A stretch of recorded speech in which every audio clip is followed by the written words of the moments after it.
अस्सलाम वालेकुम नाज़रीन, वेलकम टू द शो बात कारोबार की। मैं हूं आपकी मेज़बान नताशा हसीब। आज भी हमने देखा तकरीबन हमारे पास 800 पॉइंट्स का डिक्लाइन देखा गया है और 79,000 के लेवल पर हम दोबारा आ गए हैं। स्टॉक एक्सचेंज के अंदर इन्वेस्टर्स पार्टिसिपेशन है और साथ साथ प्राइस अर्निंग मल्टीपल की बात करें तो पूरे रीजन में काफ़ी चीप दिखाई देती है। इस प्राइस अर्निंग मल्टीपल पे बिजनेसेस का होना या इन्वेस्टर्स पार्टिसिपेशन होना इन दी स्टॉक एक्सचेंज बहुत ज़्यादा एक खुशाइन बात है, क्योंकि आने वाले दिनों में अगर प्राइस अर्निंग मल्टीपल डबल पे चले जाती है, जो कि एक एवरेज रहा है 9 की पीई पे, तो यहाँ पे मार्केट के अपर साइड पे या अपर डायरेक्शन में जाने के चांसेस बहुत ज़्यादा हो जाते हैं। लेकिन इसमें ये चीज़ देखना पड़ेगी, जो इन्वेस्टर्स आ रहे हैं उनको डिप का वेट करना ज़्यादा जो है वो सूट नहीं करेगा। उसमें ये दिखाई दे रहा है कि आपको ब्लू चिप जो हमारे पास स्क्रिप्ट्स हैं उनके अंदर इन्वेस्टमेंट करना और साथ साथ डिविडेंड डील को टारगेट करना बहुत ज़रूरी है। अभी हम अगर बात करें थोड़ा सा अगर वॉल्यूम्स के हवाले से, तो वॉल्यूम्स बढ़ते हुए दिखाई दे रहे हैं। थोड़ा सा अवेयरनेस की भी ज़रूरत है, क्योंकि वो इन्वेस्टर्स जो कि फिक्स डिपॉजिट में या फिक्स इनकम की तरफ जा रहे थे, अब आने वाले दिनों में यकीनन इंटरेस्ट रेट में भी कमी आएगी और देखा यह जाएगा कि इंटरेस्ट रेट जब कम होगा तो ऑटोमेटिकली वहाँ से पैसा निकल कर स्टॉक मार्केट के अंदर आएगा। रियल इस्टेट के हवाले से बात करें तो यस, रियल इस्टेट पे टैक्स होने के बाद जब फर्स्ट प्रॉपर्टी तो यकीनन वो इतना ज़्यादा टैक्स नहीं होता, लेकिन जब और प्रॉपर्टीज़ होती हैं तो उसके ऊपर रेंटल इनकम अज्यूम करना 7E 7F जो कि टैक्स लागू किया गया है रियल इस्टेट के ऊपर, अगले जो है वो साल भी इम्कानात हैं और ये पिछले 2 साल से जो टैक्स देखा जा रहा है। तो रियल इस्टेट के अंदर जो एक हम कह सकते हैं ब्लैक मनी या एक काइंड ऑफ इतना जो है वो पैसा पार्क हुआ हुआ था जिसका कोई अंदाज़ा लगाना काफ़ी मुश्किल था। लेकिन अब ये देखा जा रहा है कि ऑटोमेटिकली रियल इस्टेट सेक्टर से पैसा निकल के भी स्टॉक मार्केट में आएगा। So there are lot of charm of stock market के अंदर हम देख सकते हैं। आने वाले दिनों में बात करेंगे और टॉपिक के हवाले से बात करते चलें तो टॉपिक ये है आज का कि प्राइम मिनिस्टर साहब ने कल 200 के हवाले से एक टैरिफ की अनाउंसमेंट की घरेलू सारिफिन के लिए कि 200 यूनिट जो है वो उसमें कंसेशन दिया जाएगा या वो फ्री किए जाएंगे, जो कि बहुत खुशाइन बात है। आज उसके ऊपर बात करेंगे। साथ साथ प्रेसिडेंट साहब ने ये ऐलान किया कि एग्रीकल्चर सेक्टर को टैक्स में आना चाहिए, टैक्स नेट में होना चाहिए, तो टैक्स एग्रीकल्चर सेक्टर पे भी लगेगा। और साथ साथ हम तीसरे टॉपिक पे बात करेंगे SIFC के हवाले से। इन्वेस्टमेंट पार्टिसिपेशन कितनी ज़्यादा हो रही है, FDI कितना आया है, SIFC के थ्रू कितना हमारे पास शाम मौजूद है, कितनी इन्वेस्टमेंट हम ग्रैब कर सकते हैं और रीजन के अंदर क्या हमारे पास एक ल्यूक्रेटिव ऑफर्स मौजूद हैं। So we have very exclusive panel, उनको खुशामदीद कहते हैं। हमारे साथ मौजूद हैं सुहेल अल्ताफ़ साहब, आप फॉर्मर प्रेसिडेंट हैं रावल पिंडी चेंबर ऑफ कॉमर्स, उनको खुशामदीद कहते हैं। अस्सलाम वालेकुम, वेलकम टू द शो। और हमारे साथ मौजूद हैं चौधरी नदीम रऊफ साहब। अस्सलाम वालेकुम sir, welcome to the show. आप हैं बिजनेसमैन, उनको भी खुशामदीद कहते हैं। और हमारे साथ मौजूद हैं Shamsul Islam Khan sahab, welcome to the show after long time. Shams sahab, आप हैं फॉर्मर वाइस प्रेसिडेंट KCCI के और साथ साथ इकोनॉमिस्ट भी हैं। So welcome to the show all of you.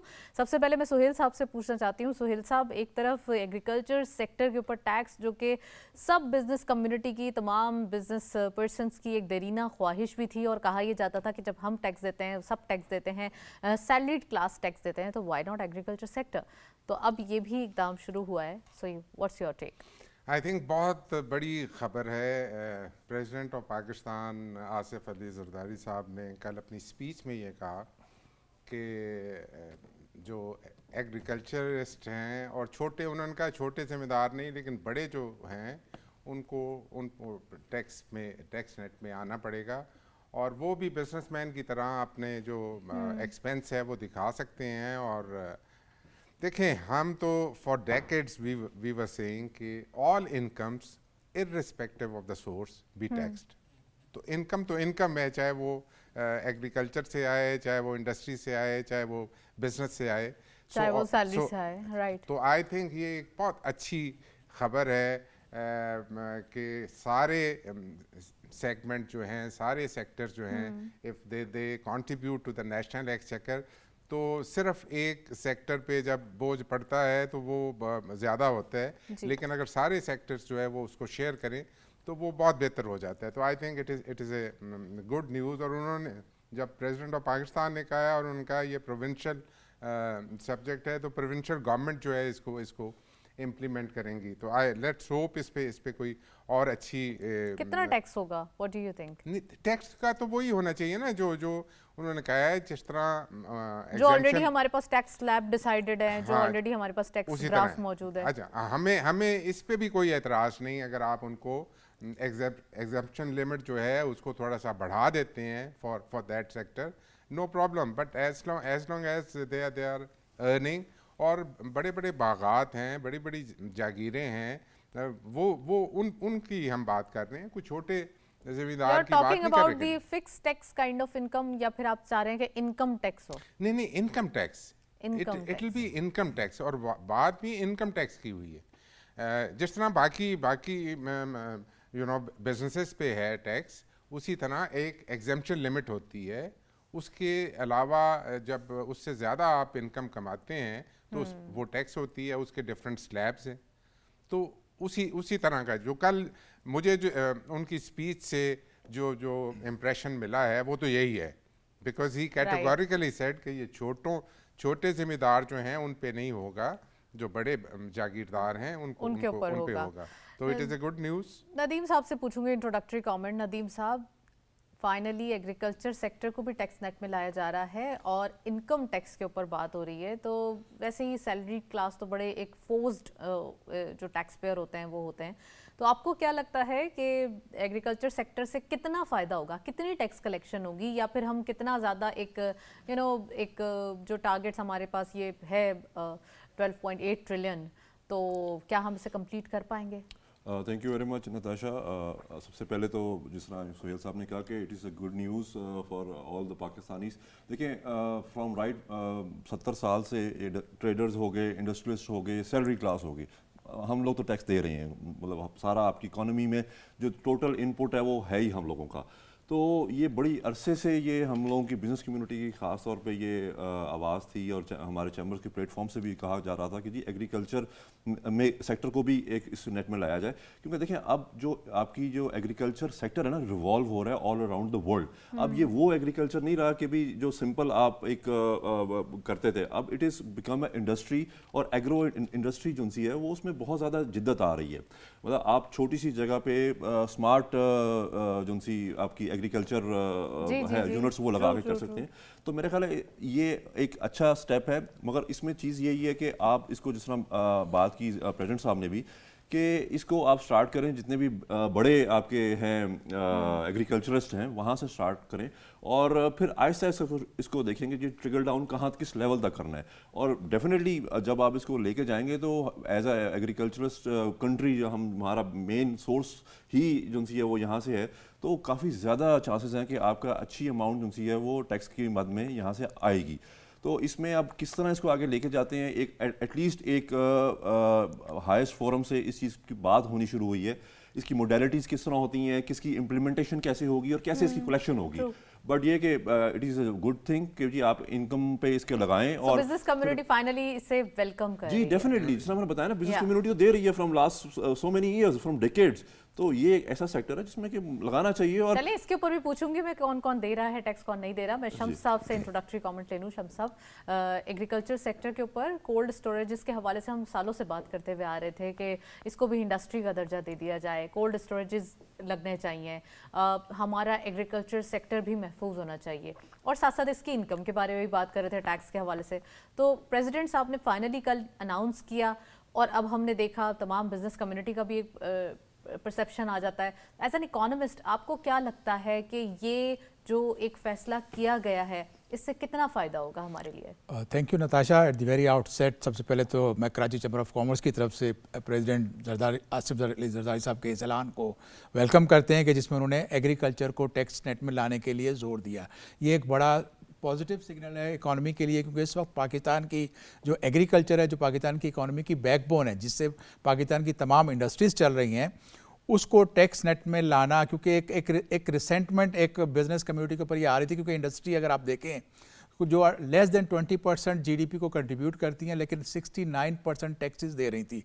एक बहुत बड़ा टैक्स का बोझ था इंडस्ट्री पे। और इंडस्ट्री ना लगने का मतलब ये है कि आपका एक्सपोर्ट्स के लिए प्रोडक्शन जो सरप्लस, उसमें ग्रोथ नहीं होगी, आपकी नई जॉब क्रिएशन नहीं होगी। तो ये बड़ा पॉजिटिव साइन है, इसमें आना चाहिए था। और एग्रीकल्चर का आपको मैं यहाँ पे ये भी बता दूं कि पाकिस्तान का कोई 90% जो है वो स्मॉल ग्रोअर्स हैं, 12 एकड़ 12.5 एकड़ वाले, और जो 10% है उनके पास बहुत ज़्यादा लैंड है। तो स्टार्ट करना चाहिए कि सबसे पहले तो जो 10% लोग हैं बिग लैंड होल्डर्स, उनके ऊपर टैक्स पे लेकर आएँ और प्रॉफिट एंड लॉस पे आना होगा। हमारा इस वक्त जो टैक्स का निज़ाम है वो रेग्रेसिव टैक्सेशन है। हम एट सोर्स टैक्स डिडक्ट कर लेते हैं, एज्यूम कर लेते हैं कि सैलरी आपकी इनकम है, हालांकि ये इनकम नहीं है, ये आपको अखराजात माइनस करके आपकी सैलरी पे जो बचेगा उस पर टैक्स लगाएगा। लेकिन हमें ये एजम्पशन बेस पे टैक्स जो का सिस्टम है उसको चेंज करना होगा। और जो आपने एग्रीकल्चर स्टोरेज की बात की, ये भी बड़ा अच्छा हुआ कि पाकिस्तान गवर्नमेंट ने वेयर हाउसिंग को, लॉजिस्टिक सपोर्ट और कोल्ड स्टोरेज को, सबको एक इंडस्ट्री का दर्जा दिया। दुनिया में ये बिलियंस ऑफ डॉलर का कंट्रीब्यूशन करती है। पाकिस्तान में ये वो सेक्टर है वेयर हाउसिंग का जहां टैक्स नेट का बहुत ही कम हुआ है, और इसको हमने अभी ऑर्गेनाइज्ड वेयर हाउसेस करने हैं। पाकिस्तान की फार्म जो आउटपुट है वो अराउंड 30% वेस्ट हो जाती है मंडी तक पहुंचने और पोर्ट और एक्सपोर्ट होने के लिए। अब तो नहीं ना, हो जाती थी, लेकिन अभी देखिए अभी इसमें ग्रोथ आनी है। इस सेक्टर को हमने विलेजेस के साथ कनेक्ट करना है। पाकिस्तान में 57,000 किलोमीटर का नहरों का निज़ाम है जो ज़रूरी एग्री इलाकों से गुजर रही है। वहाँ की प्रोड्यूस को अगर हम वाटरवेज बना के और उसको मोटरवे से कनेक्ट करके मंडी में ले आएँ और पोर्ट पे ले जाएँ तो हमारी कॉस्ट बहुत कम हो जाएगी। पाकिस्तान की जो एक्सपोर्ट है उसकी, जो आप अगर कहती हैं ना कि 30 बिलियन तक ये स्टेगनेट क्यों है, उसकी वजह ये है कि हमारी इनलैंड जो लॉजिस्टिक कॉस्ट है, अगर हम कराची तक देखें तो 1.5 लाख रुपए का एक 25 टन का ट्रक जाता है। समटाइम ये बढ़ जाता है। वैसे ही पोर्ट से यहाँ आने में मटेरियल, रॉ मटेरियल आता है, उसकी कॉस्ट भी ज़्यादा होती है। तो उसको कम करने के लिए आपके पास मोटरवेज हैं, लेकिन वहाँ पर क्योंकि कॉस्ट ज़्यादा है तो वाटरवेज का एक कनेक्टिविटी जो है वो इम्प्रूव करेगी। आपके पास इस वक्त जो इकोनॉमी की हालत है, जो टोटल टैक्स इकट्ठा करते हैं इस साल, अच्छी बात यह है कि इकोनॉमी की जो भी हालत है, मगर everyone is talking about economy, और अब फाइनली सबने वाह फुटिंग नोट पे एक इकोनॉमी के हवाले से इमरजेंसी जो है वो नाफिज कर दी है। सभी उसके बारे में बात कर रहे हैं, सब हर चीज को टारगेट कर रहे हैं, चाहे वो टैक्स हो, चाहे वो बिजनेस हो, चाहे वो एक स्मॉल बिजनेस हो या फिर वो LSM हो। बिल्कुल जी, ये देखें इसमें रोल अवेयरनेस क्रिएट करने का मीडिया का है। PTV न्यूज़ पे अगर हम देखें तो डेली इकोनॉमिक्स के ऊपर आपका प्रोग्राम होता है और उस पर अवेयरनेस क्रिएट हो रही है। इस तरह से लोग चाहते हैं कि अब उनको इतना बर्डन टैक्सेस का बढ़ चुका है, इकोनॉमी स्लो डाउन हो चुकी, तो उसको ईज करने के लिए आपको उन सेक्टर्स को जो नेट में नहीं है उनको लेकर आए। एग्रीकल्चर के साथ एक आपको और बता दूं कि जो ट्रांसपोर्ट सेक्टर है पाकिस्तान का, जो सिर्फ फिक्स टैक्स पे आ रहा है वो भी टैक्स नहीं दे रहा है। जो बहुत सारे डॉक्टर्स, प्रोफेशनल्स, जो आपके ब्यूटिशियंस हैं, जो आपके ये जो बड़े बड़े इवेंट मैनेजर्स हैं, वो क्या देते हैं? पीनट्स देते हैं। सारा टैक्स नेट अगर आपका बोझ अगर सैलरीज पे आ जाएगा और बिजनेस पे आ जाएगा तो ये फिर बेचारे पिस के रह जाएंगे। तो ये बहुत अच्छा इकदाम है, इस पे एक आपको वेलकम करते हैं। बिल्कुल राइट सुहेल साहब, एक तरफ इन्होंने इवेंट मैनेजर और काफ़ी चीज़ों पे हाईलाइट इन्होंने किया है और कुछ इफ्स एंड बट्स रेस किए हैं। तो अब आपको क्या लगता है कि टैक्स, जब कोई भी बिजनेस स्टार्ट होता है और उसके ऊपर टैक्स कितना होता है? एक तो 20%, 22% तो टैक्स हर किसी को देना होता है। हम सुपर टैक्स की बात नहीं कर रहे, एक सिंपल इनकम टैक्स की बात कर रहे हैं जो कि एक स्मॉल बिजनेस स्टार्ट होता है। फिर अगेन रिटेल के ऊपर FTR है, यानी कि फिक्स टैक्स रिजीम, जो कि इस बजट के अंदर इम्प्लीमेंट हुई है 1 जुलाई से। अब आपको क्या लगता है, मजीद टैक्स की गुंजाइश है, या जो सर इशारा कर रहे हैं, शम्स साहब इशारा कर रहे हैं, ये इंडिकेशन दुरुस्त है? मजीद टैक्स की तो गुंजाइश है ही नहीं इस बजट में जो किया है। ऑलरेडी वी आर देखें एग्रेसिवली पेइंग टैक्स। अपर स्लैब अब कर दिया है 45%। देखें आप सैलरीड क्लास की तो बात करते हैं, लेकिन ये बिजनेस क्लास की ये बात नहीं हो रही कि सैलरीड क्लास का तो अपर स्लैब अभी तक 35% ही रखा है, बिजनेस क्लास का 45% कर दिया है। और उस पे सो यू आर सेइंग कि हायर सैलरीड क्लास का भी 45% कर नो दिया। हम ये नहीं कहेंगे। एक्चुअली ये ऑलरेडी बहुत हाई है, 35% is also very high. You know, आप जब टैक्स रेट इतना बढ़ा देते हैं और फिर ये 45 के बाद फिर इस पे सुपर टैक्स भी है।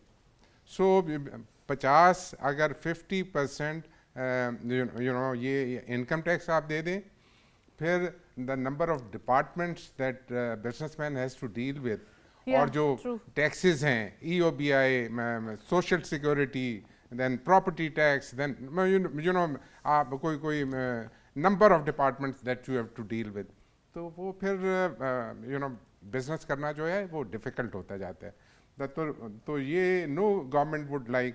आप तो कह रही हैं ना कि रियल एस्टेट से भी पैसा आए और वो स्टॉक तो रियल मार्केट में एस्टेट लगे। वाले भी नाराज नजर आते हैं। देखें- अगर उनसे बात करें 7E था, इस बार 7F लगा दिया। जी अब देखें, एक तो ये है कि उसमें से पैसा निकलेगा तो किसी इंडस्ट्री में लगेगा या स्टॉक मार्केट में लगेगा। बस डेड अमाउंट ना पड़ा हुआ हो। अभी आपने उसको बिल्कुल बंद कर दिया है ना, सेल परचेज हो नहीं रही।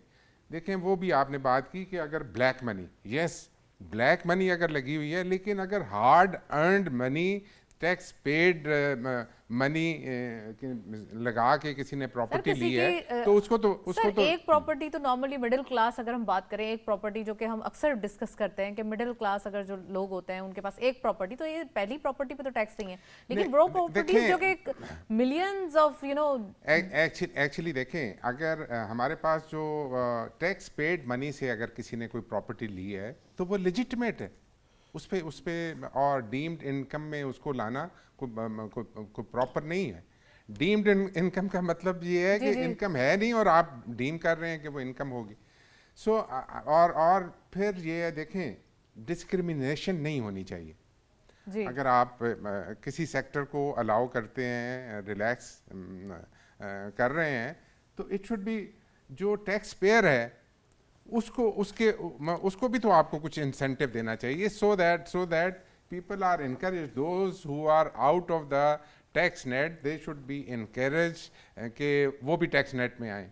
ट्रू। लेकिन हम टैक्स पेयर्स की जो अगर प्रॉपर्टीज हैं तो उनको तो वाकई नहीं करना चाहिए। नहीं करना चाहिए। इनकम तो यकीनन जिनके जो टैक्स नेट में नहीं है और नॉन फाइलर होकर फायदा उठा जाते हैं उनके लिए तो जरूरी है। Very right, I think you बिल्कुल I am getting your point. मैं नदीम साहब से पूछूंगी, Nadeem sahab, deemed income suppose to be it is utilise in the same sense कि हम टैक्सेस के हवाले से बात करें तो कंट्री के गुडविल के लिए होनी चाहिए। नॉन फाइलर हमेशा पतली गली से निकल जाते हैं एक छोटा सा अमाउंट एक्स्ट्रा पे करके और they are just taken their sidelines. तो अब आपको क्या लगता है कि नॉन फाइलर के लिए एटलीस्ट क्रैकडाउन जो है वो बेहतर हुआ है इस बजट के अंदर, जस्टिफाई हुआ है? जी किसी हद तक, मगर जिस तरह बात की अभी पहले भी बात हुई कि हमने एक बिल्कुल बॉटल नेक में हम ले आए एंड मतलब उसमें कि आपने इतने ज़्यादा उसको स्क्वीज़ कर दिया है कि अभी जितना भी पैसा आपका पार्क हुआ था इस सेक्टर में, क्योंकि आप देखें पिछले 3-4 सालों में अच्छी खासी इन्वेस्टमेंट हुई, आया वो प्रॉपर्टी में हुई या उससे रिलेटेड जो आपकी 25-30 इंडस्ट्रीज रन कर रही थी आपकी कंस्ट्रक्शन इंडस्ट्री से, सब वो फ्लरिश हुई। अब जाके आपने बिल्कुल उसको क्लोज डाउन कर दिया। कंस्ट्रक्शन सेक्टर ही चलेगा और बाकी सेक्टर नहीं नहीं, चलेंगे, तो वो ये कैसे देखिए चलेगा? हमने हमेशा ये बात की है कि आप इंडस्ट्रियलाइजेशन की साइड पे आए, ठीक है। वो एक सेक्टर था कंस्ट्रक्शन सेक्टर, वो भी इंडस्ट्री थी, 25 से 30 वहाँ से इंडस्ट्रीज उसके साथ एसोसिएट थी। तो आप यही चीज़ उसको जब तक इंडस्ट्रियलाइजेशन नहीं होगी, यहाँ से जो पैसा पार्क हुआ है निकल के नहीं आएगा बाहर, आप नहीं कर सकेंगे। $30 बिलियन की हमारे पास एक्सपोर्ट है और स्टैग्नेंट है। स्टैग्नेंट है तो बिल्कुल। हमारे पास जो है वो रेमिटेंसेस इस बार आगे बढ़ चुके और हैं। आप ये देखें कि आपकी जितनी भी बाहर से आपके एक्सपैट हैं, जितनी आपकी इन्वेस्टमेंट आती ही इस सेक्टर में है, क्योंकि उन्होंने जितनी अपनी सेविंग्स हैं या अपना जितना पैसा पार्क करते हैं वो करते ही इस सेक्टर में है। तो ये एकदम से इस तरह इसको चोक कर देना, पाकिस्तानी रेमिटेंसेस भेजते हैं उनको इंसेंटिफाई किया जाए जी, exactly. थ्रू के वो प्रॉपर्टीज ले सकें और उन प्रॉपर्टीज को टैक्स देकर, क्योंकि वही ज्यादातर देखिए आपकी लाइफलाइन है, आपकी इकोनॉमी की लाइफलाइन है, जो आपके जो पैसा बाहर से आ रहा है, जो लोग कमा रहे हैं वो यहाँ पे भेज रहे हैं और वो इसीलिए भेज रहे हैं कि यहाँ पे वो इन्वेस्टमेंट करें।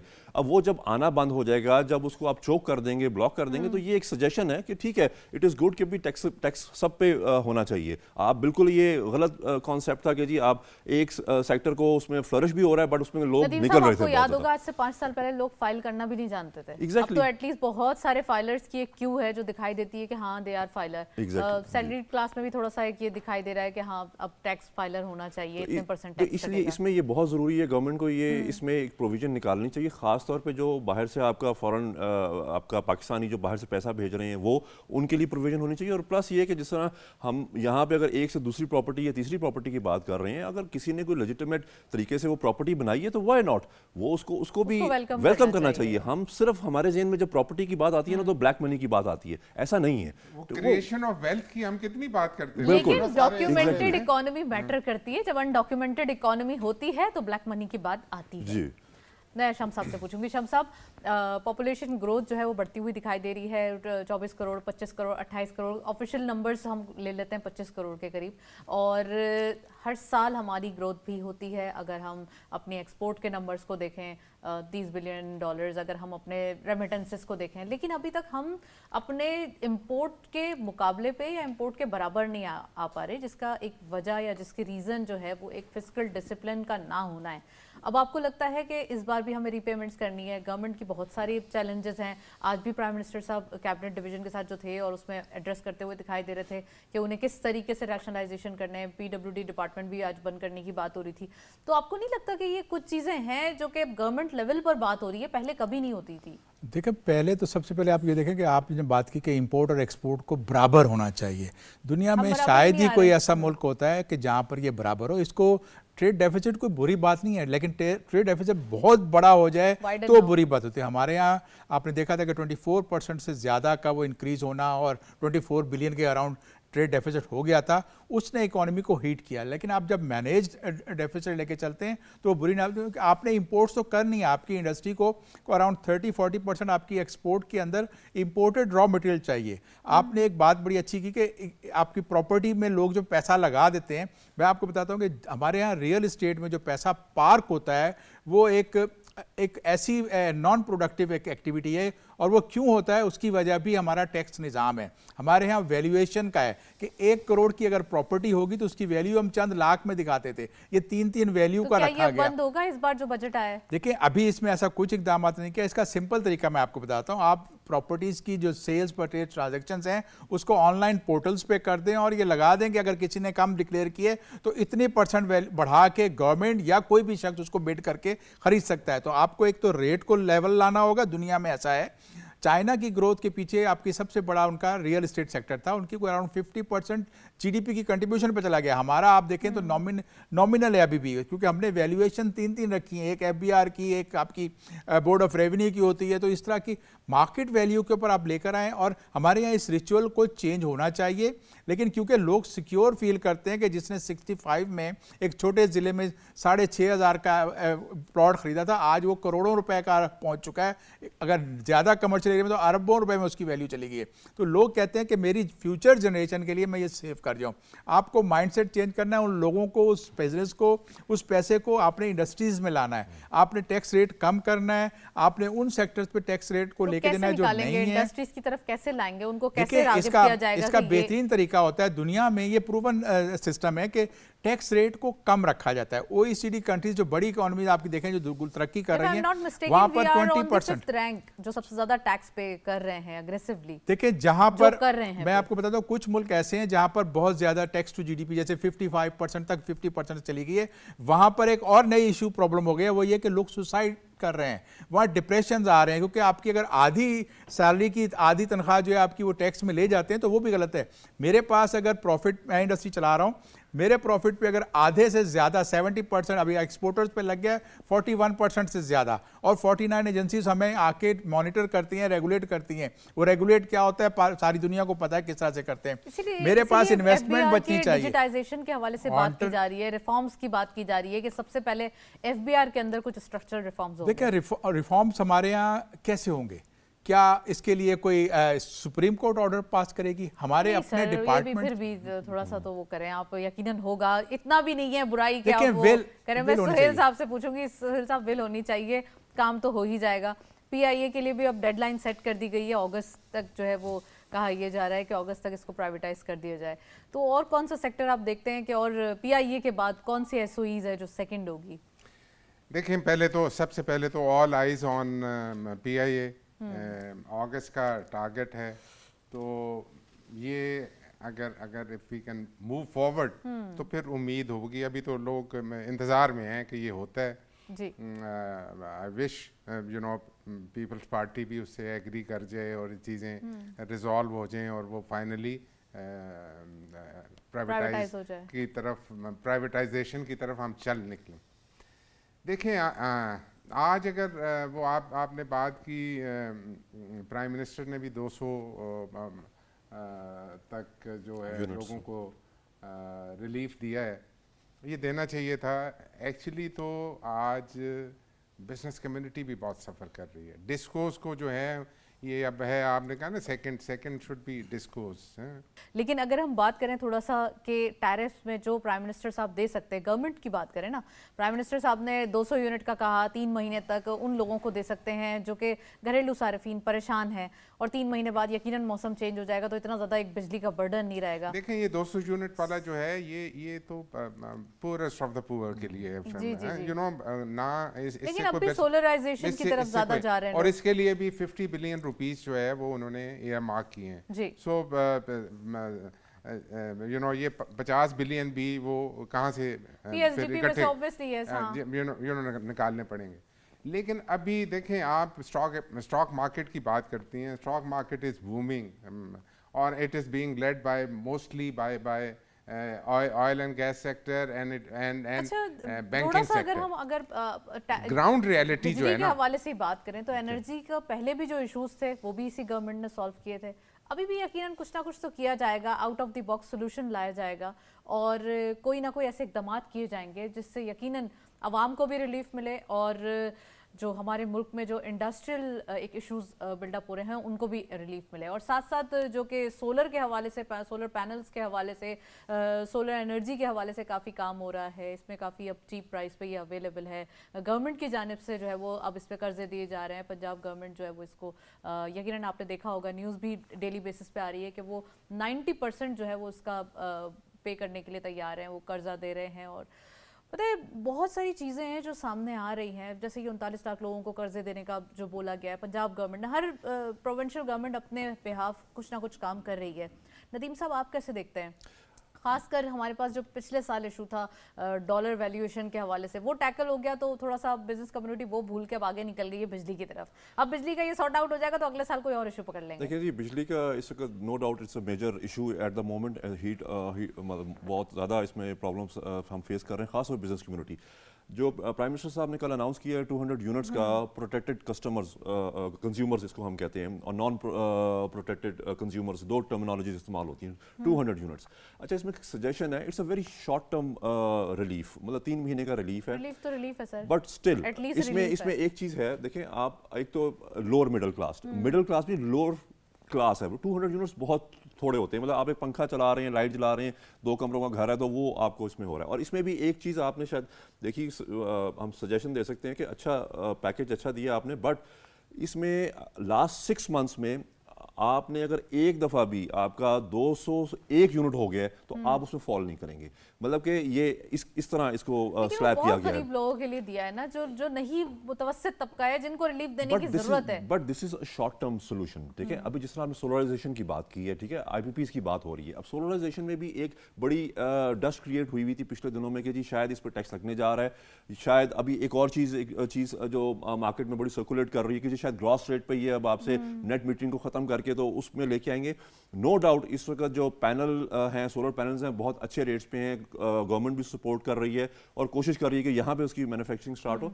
देखिए, जितनी आप पूरी दुनिया इस वक्त इस साइड पे जा रही है, आप हमारे हमसाया मुल्कों की बात करें आगे तो वो मैक्सिमम ऑलरेडी ये फैसला था ना कि सोलर के ऊपर कोई टैक्स नहीं लगा, नहीं लगा। exactly. इसीलिए इस चीज को हमें फोकस करने की जरूरत है। जरूरत है। सोशल मीडिया पे जाएं तो सोशल मीडिया तो बहुत, सोशल मीडिया पे तो खैर देखिए, देखिए हम अनफॉर्चुनेटली हमारा सबसे बड़ा डिलेमा यही है कि सोशल मीडिया और हमारा जो बाकी जो मीडिया है, और कोई हॉट टॉपिक चल रहा सिर्फ है ना, उसी नेगेटिव के रिगार्डिंग आपके पास न्यूज़ भी होती है। हमारे पास सिर्फ नेगेटिव खबरें हैं, नेगेटिव चीज़ें। जहाँ बहुत सारे मतलब ऐसी चीज़ें वहाँ अच्छे काम भी हो रहे हैं। जिस तरह अब ये एग्रीकल्चर की बात हो रही है, ये 200 एटलीस्ट स्टार्ट लिया गया है कि आपने एक और आपको बताऊं ये तकरीबन 20 से 25 मिलियन इलेक्ट्रिक यूज़र है, कंज्यूमर, जो इसमें फॉल करेगा। अप्रॉक्सीमेटली 85 to 90% जो इंसान इससे मुस्तफीद होगा। But still it is a very short term तो मैं तो ये बात करूंगा कि अगर मैं बिजनेस कम्युनिटी, क्योंकि मैं रिप्रेजेंट करता हूँ बिजनेस कम्युनिटी को, तो उस साइड पे भी आना चाहिए। अब इस वक्त हमारी जो कॉस्ट ऑफ प्रोडक्शन है, तो ये छोटे बिजनेस, छोटे ताजिर हजरात के ऊपर आना चाहिए, आप समझते हैं? क्योंकि वो भी फॉल नहीं करेंगे जो बिग गन्स होंगे। नहीं देखिए बिजनेस कम्युनिटी की बात कर रहा हूँ ना मैं, इसमें आपकी मैन्युफैक्चरर भी है और आपका दूसरा ट्रेडर भी है। यू आर आपकी getting my point, what I am जी सेइंग। बिल्कुल। ये आप वो फिक्स टैक्स की बात कर रही हैं या ताजर दोस्त स्कीम ताजिर की बात दोस्त कर रही स्कीम तो हैं? इज अनदर थिंग, हाँ। वो तो टैक्स के हवाले से हुई है। हाँ, तो वो भी अभी ठीक तरह सिलसिला शुरू नहीं हुआ ताजर दोस्त स्कीम ताजिर वाला। दोस्त स्कीम पे जब टैक्सेस से पहले जो एक हमारे पास नंबर्स आए थे वो तो बहुत कम थे, लेकिन टैक्स बजट के बाद उसमें 35,000 नंबर्स जनरेट हुए हैं। तो मैं शम्स साहब से पूछूंगी, शम्स साहब अब जब जिक्र हो ही गया है ताजिर दोस्त स्कीम का, तो आपको क्या लगता है टैक्स कल्चर तो होना ही चाहिए कैश के कारोबार में? हाउ कैन यू आइडेंटिफाई कि कौन कितना कारोबार कर रहा है, कौन आज 10 लाख कमा के चला गया घर, या कौन आज लाख रुपए कमा के चला गया और टैक्स बिल्कुल नहीं दिया, और टैक्स का बर्डन आ जाता है फिर या तो इनडायरेक्ट टैक्सेस के जरिए या फिर आता है उन लोगों के ऊपर जो कि सैलरीड क्लास है। देखिए पाकिस्तान के एग्रीकल्चर सेक्टर में सिवाय कॉटन के बाकी तमाम कमोडिटीज़ की क्रॉप्स की जो है उसके अंदर अनाज मंडियों में, गल्ला मंडियों में जो ट्रेडिंग होती है या होलसेल मार्केट्स में, उस पर जो एक्चुअल टैक्स बनता है कोई नहीं देता, उसको टैक्स नेट में लाना चाहिए था। और ताजिर बरादरी का जो आपने जो ताजिर दोस्त ऐप लगाया है और उसके जरिए कोई 35-40 हज़ार लोग नए आ चुके हैं, लेकिन ये तो बहुत आटे में नमक के बराबर है।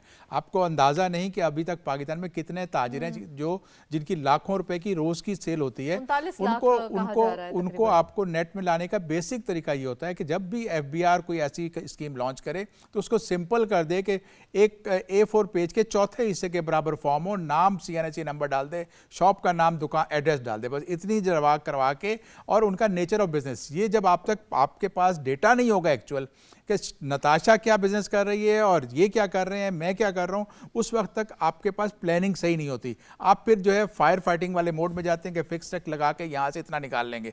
आपके पास ये बहुत बड़ा सेक्टर है जो रिटेल एंड होलसेल है, इसमें 7% से ज़्यादा की ग्रोथ आई है। हमें ये भी देखना पड़ेगा ना कि एक वक्त था जब हमारा मुल्क डिफॉल्ट के दाने पे था, वहाँ से निकल कर आए, फिर इंटरिम सेटअप आया, बेहतर हालात हुए, बिजनेस कम्युनिटी ने भी साय ऑफ रिलीफ लिया, फिर उसके बाद हम यहाँ पर आए, एक पॉलिटिकल गवर्नमेंट आई, स्टेबल गवर्नमेंट आई, अब थोड़े हालात, अब एक मशीनरी स्टार्ट हुई है, एक डिसिप्लिन मैनेज होना शुरू हुआ है, पहला बजट बना है एक वफाकी हुकूमत का, और फिर उसके बाद अब आने वाले दिनों में और काम होंगे।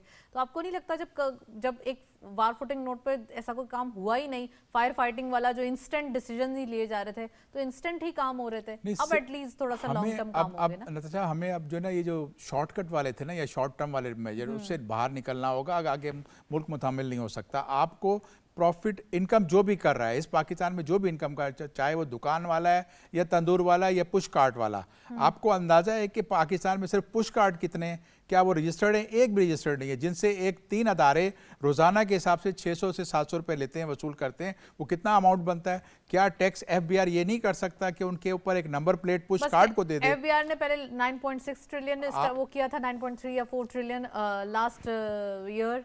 इस बार जो है उन्होंने अब अगेन एक टारगेट आ गया है, अपने टारगेट से बेहतर उन्होंने कर दिया था। को बढ़ा देना बैठ के और बजट में प्लानिंग करते हुए ठंडे कमरे में, लेकिन अचीव कैसे करना है? अचीव इस तरह से करना है कि इकोनॉमी को डॉक्यूमेंट कर दो हर शख्स को। बार्बर शॉप्स कितनी हैं यहाँ पे, मेडिकल प्रोफेशनल्स कितने हैं यहाँ पे, लॉयर्स कितने हैं? आपको पता है 5-5 करोड़ रुपए एक वकील फीस लेता है, क्या वो टैक्स नेट में देता है इतना? सर्विसेज के हवाले से ये सेक्टर के ऊपर होना चाहिए। सर्विसेज सेक्टर पे डॉक्टर्स हैं, अंडर डॉक्यूमेंट हो रही है इनकम आपकी। आप ब्यूटिशियंस पे चले जाएं, एक ब्राइड को तैयार करने में वो लाखों रुपए ले लेती हैं। तो आप क्या देखें, आपको नेट में लाने के लिए हर शख्स को देना है।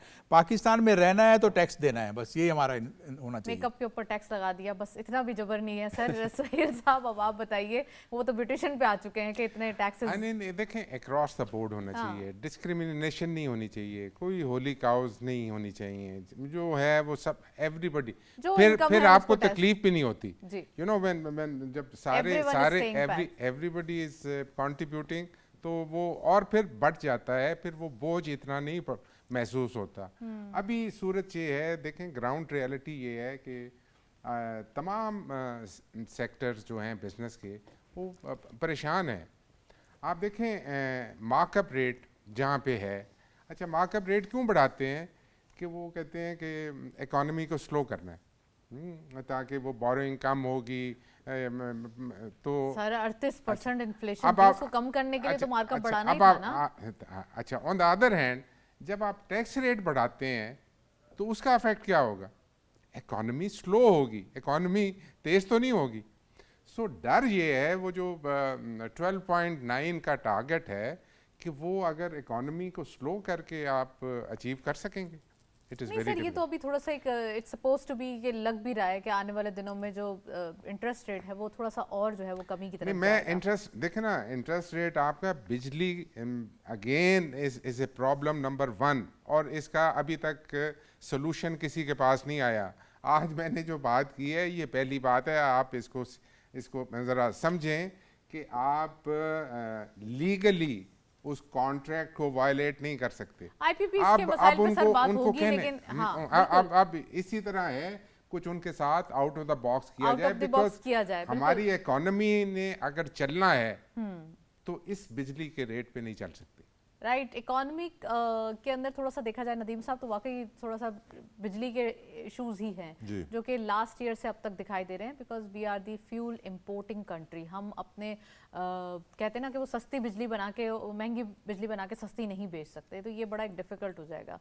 ये चीज़ है, और यकीनन इंडस्ट्रीज़ के लिए भी काम किया जा रहा है कि बहुत सारी इंडस्ट्रीज़ हैं जो कि ऑलरेडी सोलर की तरफ जा चुकी हैं, वो अपनी प्रोडक्शन दिन में फुल प्रोडक्शन 100% प्रोडक्शन करती हैं ऑन दी सोलर, और फिर वो रात में जो है वो कुछ कम काम करती हैं। ये मैंने काफ़ी देखा है। Hydel is also one of the options. आप Hydel is also इतना one of the एरिया है आपका उस नॉर्थ में कि आप छोटे छोटे यूनिट लगा के उस पूरे सिंध के अंदर हमने जमपीर साइड पे काफ़ी हाइडल प्रोजेक्ट्स देखे हाँ, हैं। विंड जो एनर्जी है आपकी, वो हमारी पूरी ये मकरान कोस्टल जो बेल्ट है उसको हमने टैप ही नहीं किया। वो अच्छी खासी लेकिन आप ये कैपेसिटी चार्जेस से निकलेंगे, सर वो एक तो चीज़ के तो नहीं पीछे हो वो जाते देखे ना। ना, वही मैं आप हाइडल भी कर दें, सोलर भी कर दें, ऑन द अदर हैंड वो तलवार आप पे लटक रही है जो उसको कैपेसिटी भी सॉर्ट चार्जेस आउट करना पड़ेगा, लेकिन प्राइवेटाइजेशन की भी तलवार लटक रही है। हमारे पास 89 जो एसओईज हैं जो ब्लीड कर रहे हैं, उसमें से 24 गवर्नमेंट ने आइडेंटिफाई किए हैं।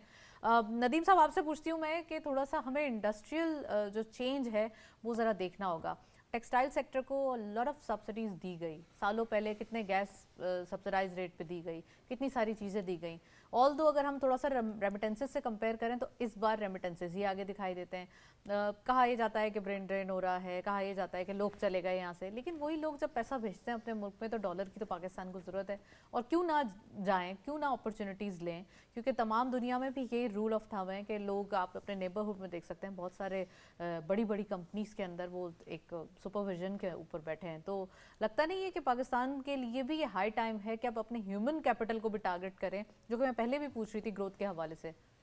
अच्छा, इसमें आपने जो एक दो इंडस्ट्रीज़ का नाम लिया, मैं हमेशा ये बात करता हूँ कि हमें थोड़ा सा नॉन कन्वेंशनल जो है ना सेक्टर से बाहर आना चाहिए। हमने हमेशा 3-4 इंडस्ट्रीज़ हैं जिन पर बहुत ज़्यादा फोकस किया है, जिसमें टेक्सटाइल है, लेदर है, आपकी सर्जिकल है, कन्वेंशनल से बाहर आना बहुत चाहिए, ज़्यादा। हाँ। हमारे इतना बड़ा स्पेक्ट्रम है, अगर हम खाली जीएसपी प्लस की बात करें तो 150 आइटम्स में फॉल करते हैं जीएसपी प्लस में, और हम कितना एडवांटेज ले रहे हैं, सिर्फ 4 से 5 पे।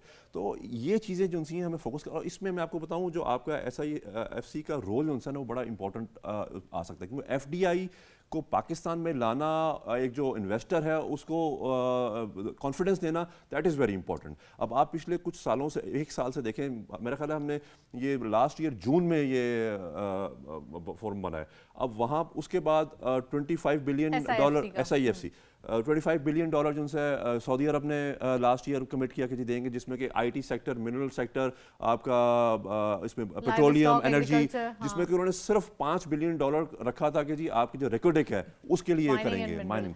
फिर आपका इस साल आप देखें कि UAE के साथ आपने $10 बिलियन उन्होंने कमिट किया।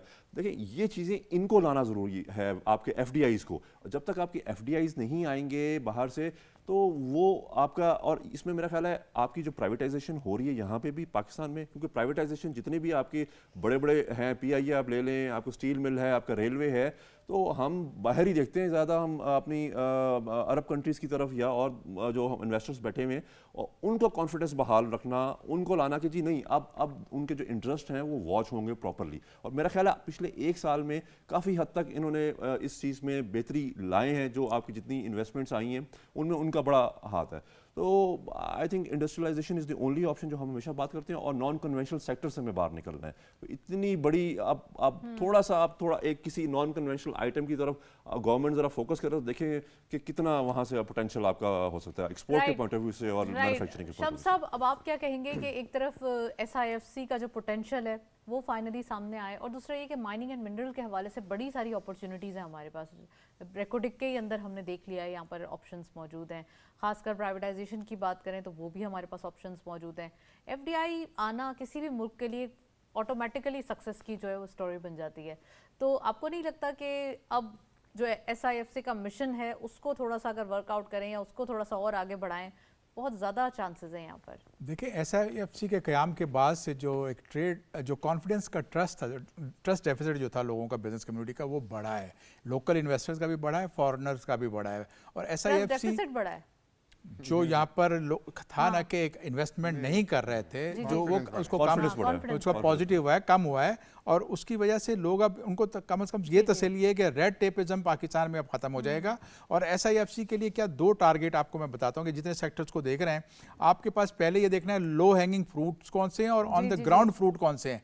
आपके पास अगर मिनरल्स की आपने बात की तो मिनरल्स का सिर्फ KPK ट्रिलियंस ऑफ डॉलर्स पे बैठा हुआ है, बलूचिस्तान उससे ज़्यादा ट्रेजर पे बैठा हुआ है। लेकिन उसको डिग आउट करने के लिए आपको इन्वेस्टमेंट चाहिए, और इन्वेस्टमेंट आपकी जब सेविंग टू GDP अगर 13% पे होगी तो आप, और इन्वेस्टमेंट आपकी 13.1% पे होगी, तो वो डिग आउट नहीं हो सकती। उसके लिए फुटप्रिंट को पब्लिक सेक्टर के कम करना होगा ताकि आपके प्राइवेट सेक्टर के पास आए। हम जो फॉरेनर्स को लाते हैं और ज़्यादातर हमारे पास जो FDI आई है उसमें आउटफ्लोज बहुत ज़्यादा होते हैं।